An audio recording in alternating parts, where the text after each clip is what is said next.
Greetings, I'm the Travel Wellnesspreneur, and I am doing a reading for someone very special to me, and I'll just say his initials for privacy reasons.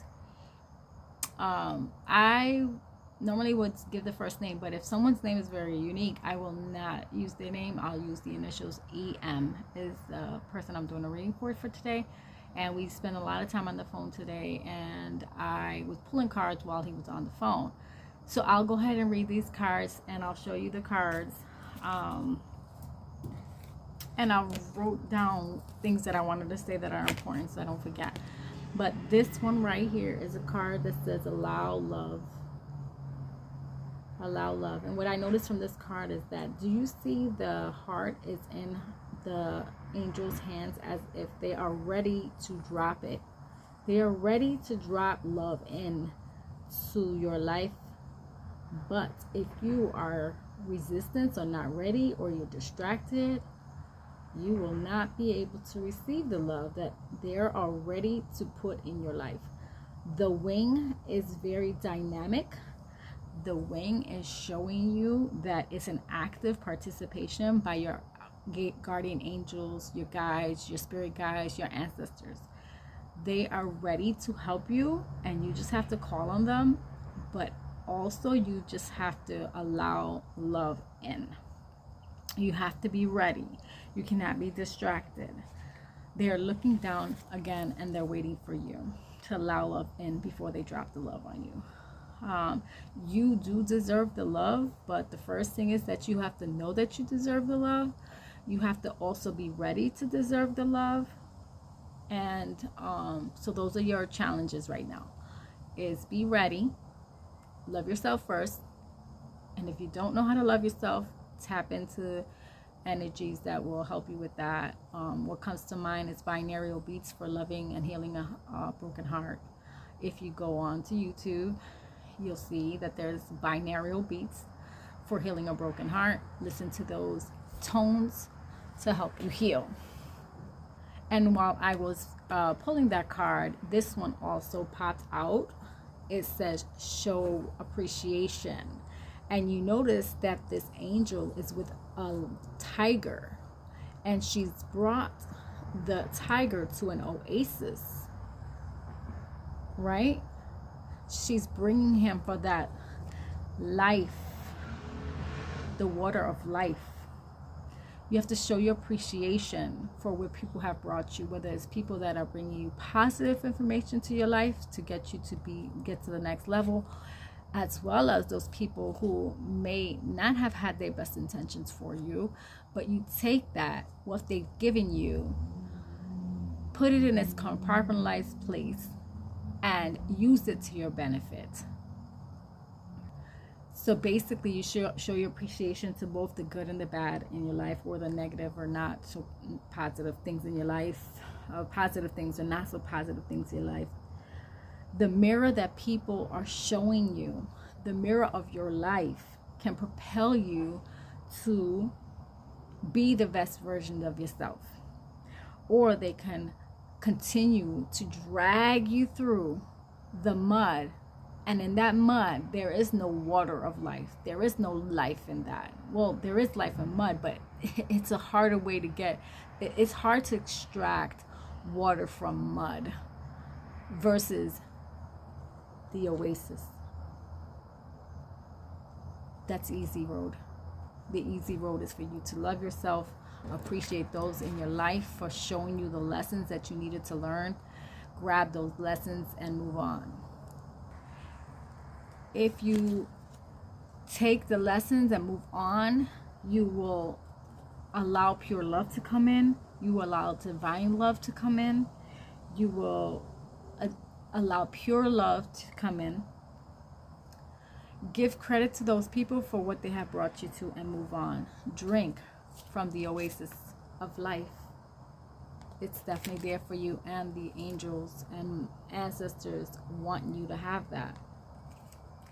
The last card I pulled was from the Dream Tarot cards, and this is the Five of Swords.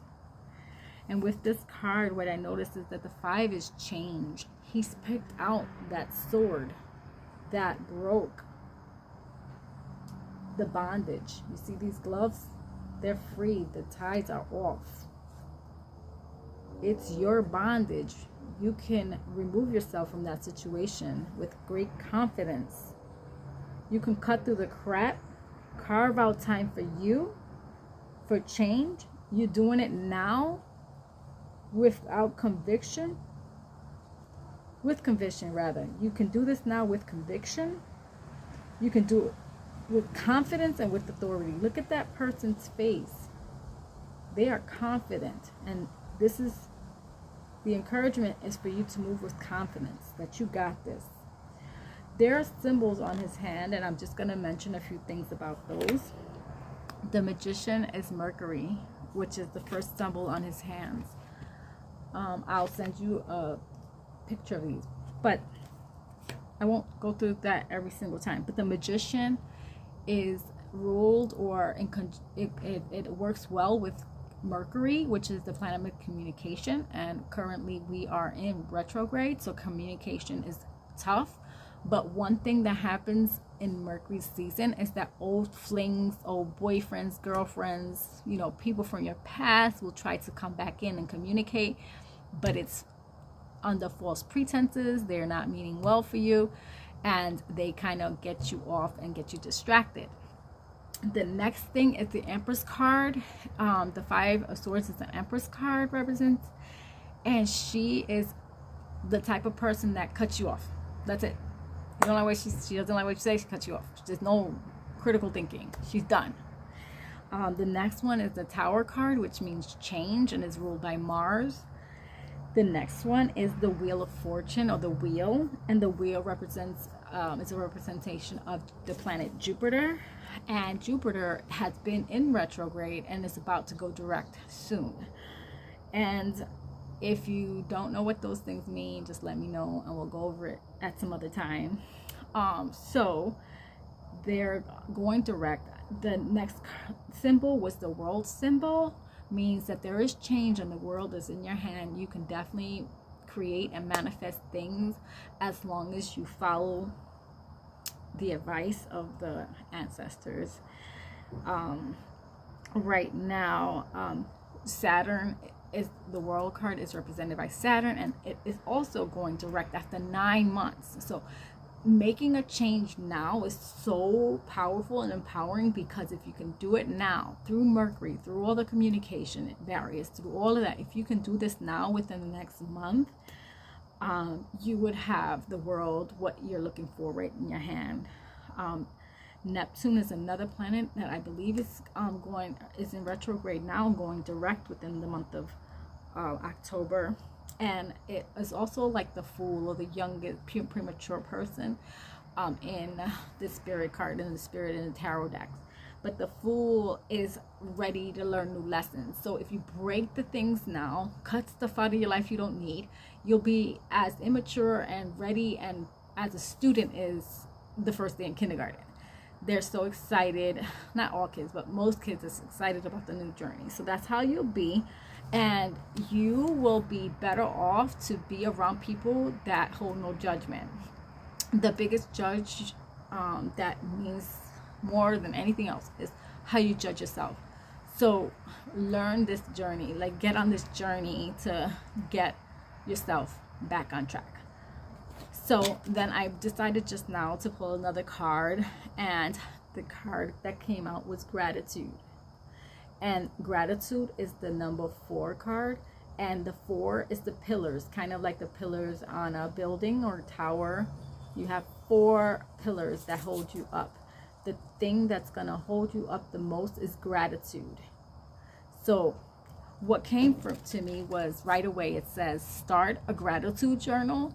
So you go to the store right now, get yourself a notebook and write gratitude journal. Then anytime that you feel like you need to go back to your old ways or your old life or your old situation, circumstances, people, places, things, anytime that comes into your mind, start writing down the things that you're grateful for right now, even if it's the same exact thing every day. Write the things that you are grateful for, refocus yourself, and stay focused on your better journey, your best version of who you are. Okay? And then the other thing is to, when you wake up in the morning, write 3 things that you're grateful for. And also at night, write 3 things that you're grateful for. And to keep yourself surrounded around gratitude, right? Everything that you have, everything that happens to you, be grateful for. Because gratitude attracts more of it. And it'll attract more things to be grateful for. So focus on that. And take the lessons that you've learned and be grateful for those lessons, but don't stay in them lessons. I mean, like, after you learn something, you move on. You don't keep doing 1 + 1 = 2. You know that already. If you already know that, it's time to move out into 2 + 2 = 4, and then move on the journey that way, if that makes sense. Okay? So the mantra for your day would be, I am grateful for everyone and everything in my life and the lessons each brings. So you repeat it 3 times. I'll say it for you 2 more times. I am grateful for everyone and everything in my life and the lessons each brings. So 3rd time, I am grateful for everyone and everything in my life and the lessons each brings. So you would write that down 3 times in your gratitude journal, and keep writing that gratitude mantra every single day for the next 30 days, or until you actually can feel this naturally. I am grateful for everyone and everything in my life and lessons each brings. Until you feel it in your soul that you've manifested that, then keep writing it every day. Okay? I love you. I send you much love, much healing, much kindness, much compassion your way. You are my brother always, and I hope you appreciate this video that I'm sending you, and I'll send you the rest of the information, I promise. And thank you for allowing me to share the word of spirit with you. Amin, Ashi, Ashe. And as always, I'm the Travel Wellnesspreneur. If you like this video, please like the video, share it, write comments. If you want a reading, look at the information below so that you can get daily readings, and also subscribe to my channel so that I can help more people. All right, thank you.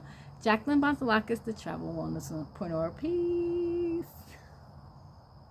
So what I did forget to do is to read what the cards say about these things. So, and Allow Love, the Indigo Angel Oracle Cards by Doreen that I give credit to, her statement about this card says, sometimes it's difficult for indigos to see that those around them, especially those in authority role or people who controlling your life or trying to, actually do love them.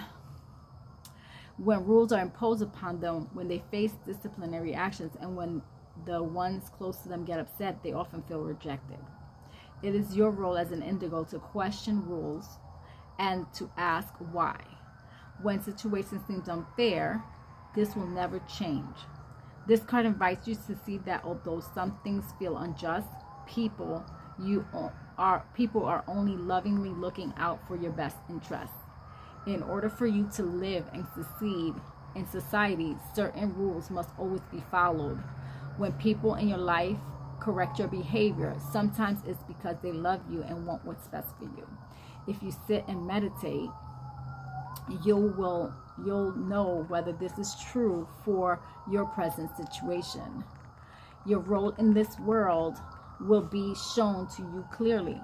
Your job now is to make sure you do what is asked in order to be a productive member of society, the same society you are meant to recreate. And that is exactly what I've been doing with you today in this conversations, tough conversations we've had. We've had very intimate conversation that I would only speak to with you, and I told you that earlier, about I could only say certain things to you because I love you and because we have a relationship that I could be direct with you. And so yeah, so know that what I'm telling you to do is divinely guided, and it's from the angels and the ancestors, your mom, anyone in the ancestral realm. They want to see better for you. They want you to recreate the world, recreate your situation. They know what you're going through and they're ready to help you. So take it by the horns and do it. The second card, show appreciation. It's common for indigos to get caught up in their own lives and forget to show others around them how much they mean to them. Although you may not realize it, Your friends and loved ones are human. They have feelings and emotions just the same as you do. You are being urged to offer and express gratitude to the special people in your life. This card also asks you to shift your focus away from what you lack in life and instead appreciate it all that you do have and all the things that you have already accomplished. When you can get in touch with the higher part of yourself, many more of your dreams will come true. And so that is amazing. I love that. That really is a good card. And the Five of Swords, I'm going to read it. It's kind of long, but it talks about, in the Dream Tarot card, it talks about a humiliating defeat, either our own or one which we inflict on someone else. The kind of person who must always be right. A defeat that life or circumstances hands us, which we are helpless against. Okay, so that's powerful. Like, rewind that and read it again. Listen to it again. An apparition appears before us, looming out of the mist, bearing an upraised sword. His expression suggests contempt and mercilessness. In most battles of disagreement, there is a winner and a loser. Here, the sword bearer has won a victory, and the small stricken figure has suffered exhonorable defeat. This card is about a person who always needs to win. Everyone knows or has met this kind of person. In fact, you yourself may exhibit this tendency on occasion. The man's face tattooed suggests that he is operating from primitive, savage instincts. When this card comes up in a reading, someone has defeated you handily and has taken great pleasure in doing so, or you yourself have defeated someone else. In this card, the fact of winning has become more important than the prize that was won. Such a victory is likely to become ephemeral and will eventually vanish into thin air, like the fog and mist out of the victor of the card, which out of the victor on the card emerges. Sometimes it is not another person, but life itself that hands us a humiliating defeat. The interpretation is suggested by the planetary symbol on the man's fingers, and as if the stars themselves has conspired to do us in. In this case, we can do nothing but accept our losses and move on. The cards are ruled by Venus in Aquarius. Venus shows that what we value, and in Aquarius, we value the cause we are championing with little or no empathy or compassion for the individuals whose lives are affected by our actions. So take heed. This might be the other person in the situation. And as we've talked plenty about, I believe that that's what is signifying, that someone has taken great pleasure in making you feel pain, and you have to be responsible to cut them out. All right. Have a good day now. Peace.